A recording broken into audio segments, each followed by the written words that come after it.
Hello everyone, how are you? Good, glad to hear it. Okay, so it's Sunday the 8th of March and this is going to be a follow-up video to the one I did last time.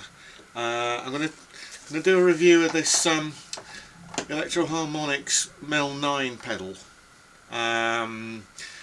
Basically it's like it's like a synth. It's like a guitar synth. It's based on something called a Mellotron,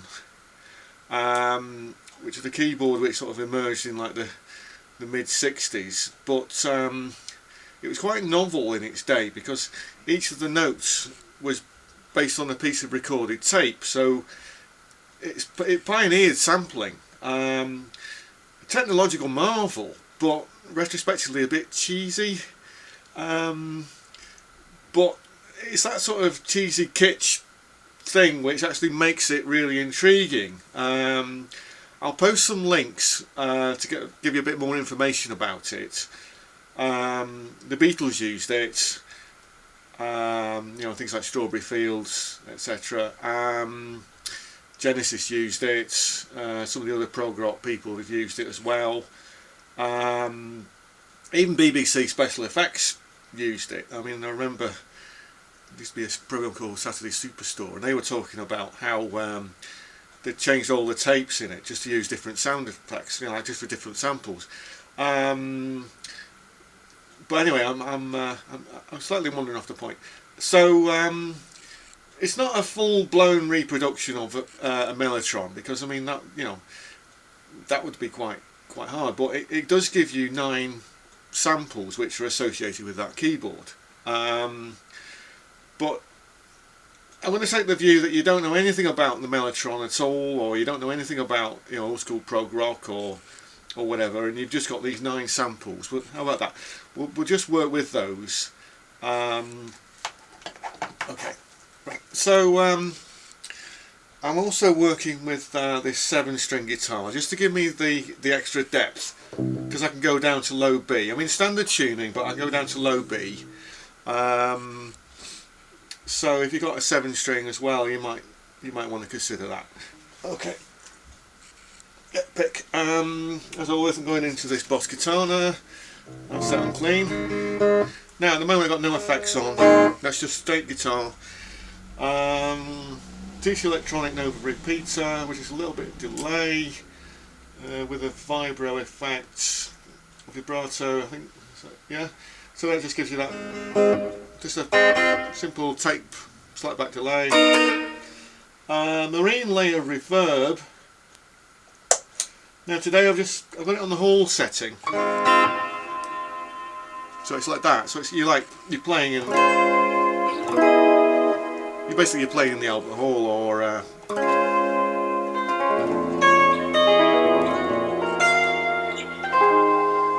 yeah. I just love it for that, actually. Okay, so we get into it. So the first effect is called an orchestra. So let's see how that goes.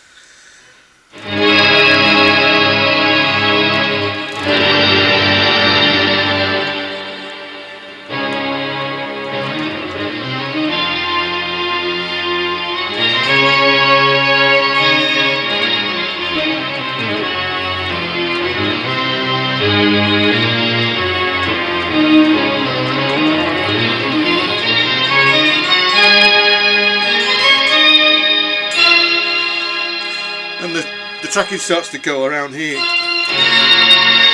It's not too bad actually, but you have to pick a bit harder.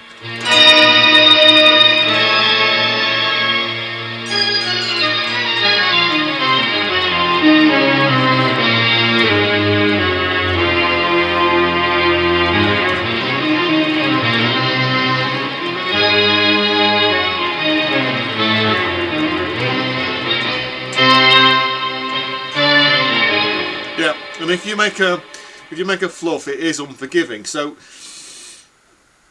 yeah, basically you've got to I don't know if you've actually played in an orchestra. I mean, that's something you might want to think about as well. I mean, it can be quite pressured, but there is like an inherent latency. You know, you got that the poor conductor director at the front. You know, it's like giving you instructions about, oh, you know, the different notations, etc. But then, you know, between him actually counting you in, there's a latency between, so like the people at the front and then the people at the back. So there is a built-in latency in the actual orchestra. So that also affects you how you actually play. You know, if you want to make it sound more like an orchestra, then you kind of got to think a little bit more about what you're doing. Now, if I'm going to put the shimmer setting in here as well, then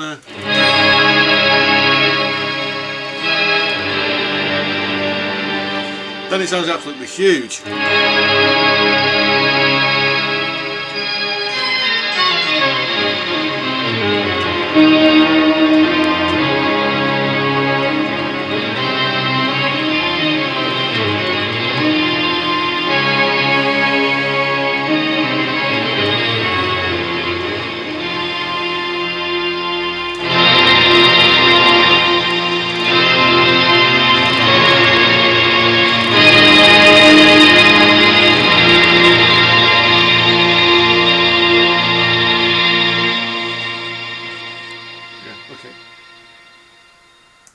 Right, let's just turn that off for a moment, because yeah, I mean it's nice, rich sounding.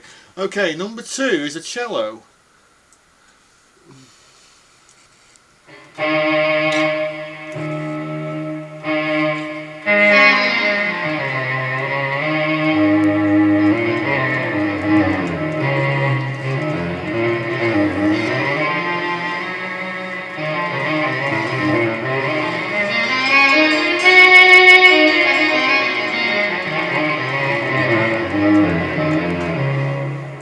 So I think that low C, an octave below middle C, I think that's as low as a cello actually goes. I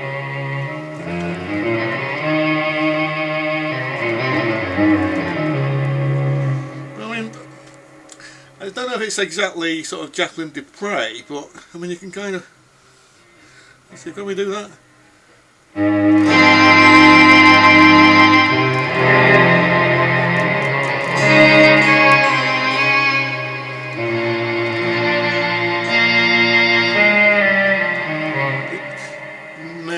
Maybe, I don't know, maybe I need to work on that a little bit more.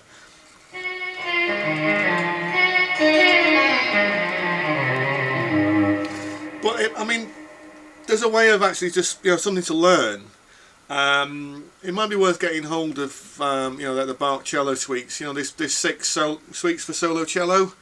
I mean, there's a few out. My favourite one's the one by Lynn Harrell. That guy was a genius. There's the Yo-Yo Ma, he's done loads of stuff. I remember we were checking some stuff out on YouTube as well, you know, like Jacqueline Dupre.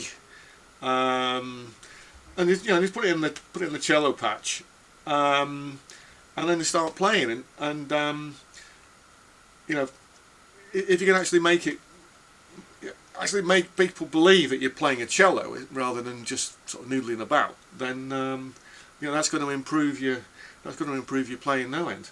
Okay, so what's next? Next setting is strings. Now we already had the orchestra, but the strings as well.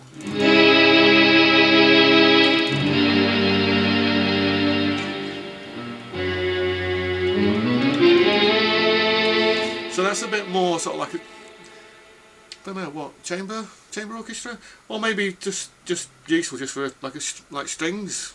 You know, just as a strings backing.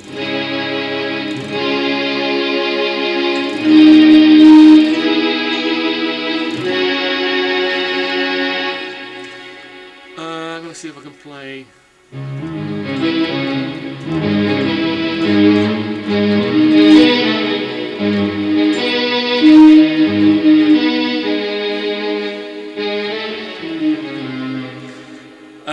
I'm going to need to practice that.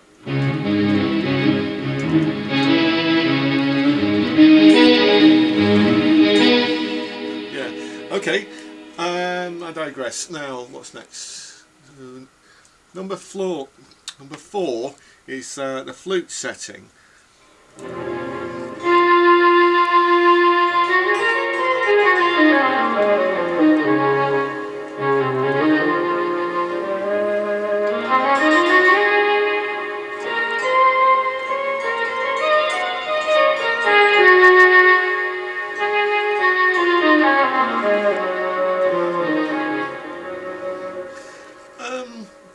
I'm not completely, I mean, I don't know whether I've set it up right. At the moment I'm not that happy with the flute setting, but that might be down to me. I mean, maybe you like it, maybe you are seeing things in it which you think, oh yeah, I could do something with that. But it's got two controls, the attack and the sustain.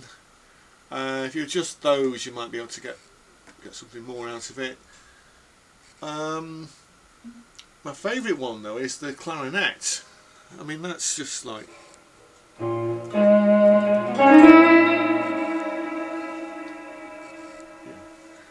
so what I'm thinking here is the Benjamin Britten, you know, the four interludes from Peter Grimes. The first one is called Dawn, but it has this clarinet part in it. Now, I'm not going to play it exactly, but I'm going to give you like an approximation.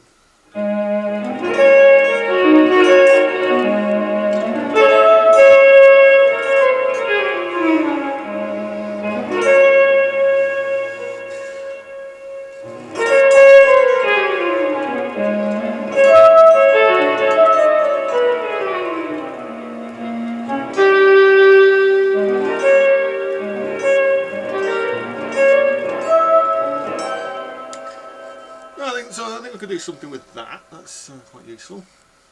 Okay. Excuse me. What are we on next? Saxophone.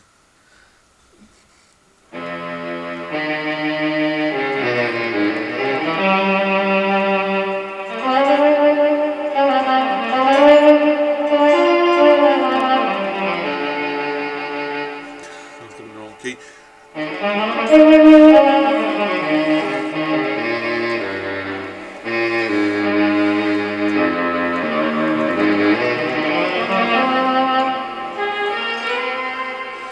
It sounds more like an accordion now.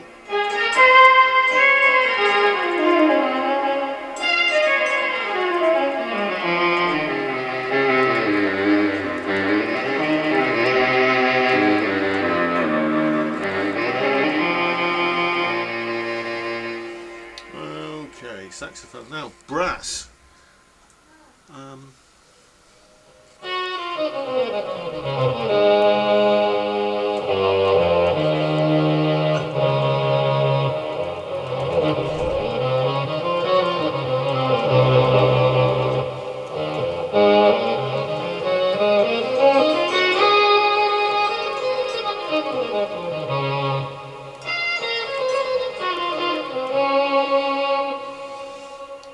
That's okay as well.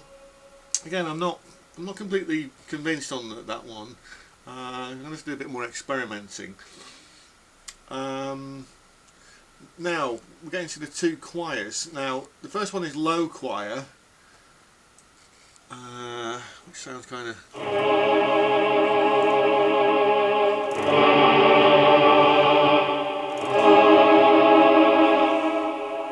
So it's not on that whole setting, but if I put it on the shimmer, then maybe we get something a bit more epic sounding.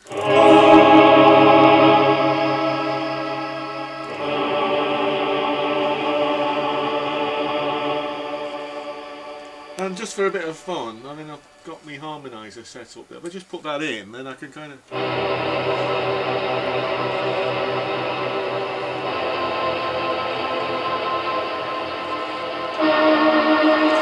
Random notes.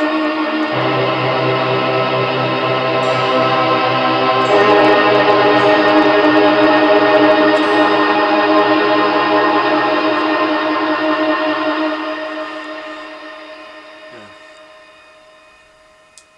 Don't know. Okay. And then the last setting is the high choir, which, as you might expect, is a bit higher up.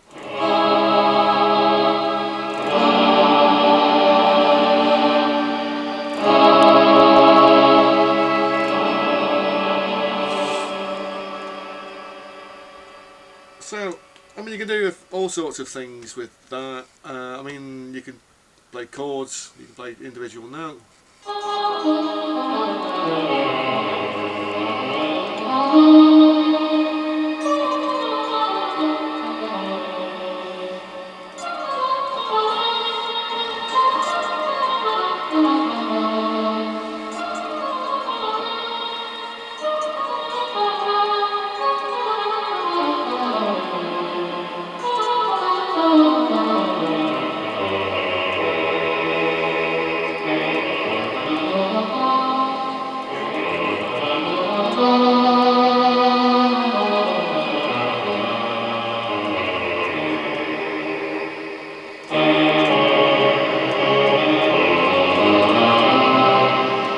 And it responds to the attack, actually. You know, you've picked louder.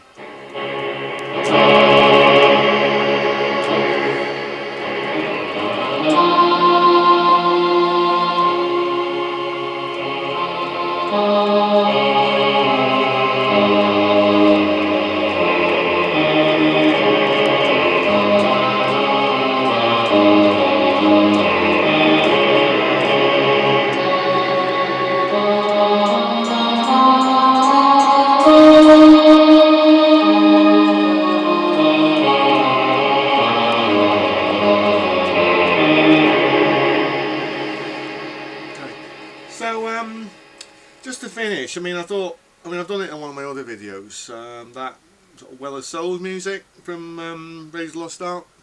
You'll know the bit when I played it. I mean,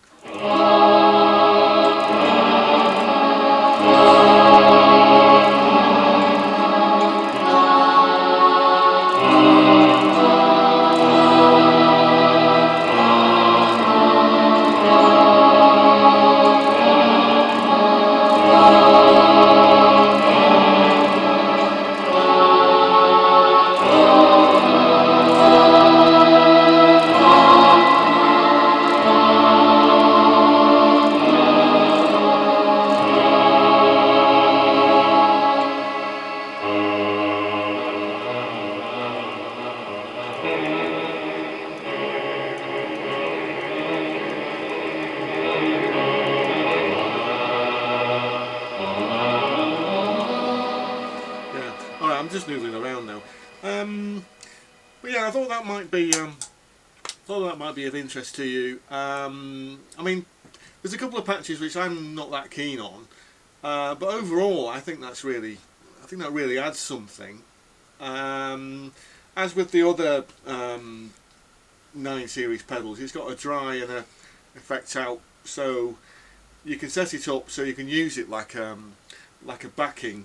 Say like you're just playing solo guitar, you could use a separate amp, and you could use it just to add like a wash, which is really useful, because it means you can do more solo stuff, without having to advertise for a keyboard player, etc. But I thought that might be interesting to you. Please comment below if you like this. Consider subscribing. I'll see you soon. Thanks very much.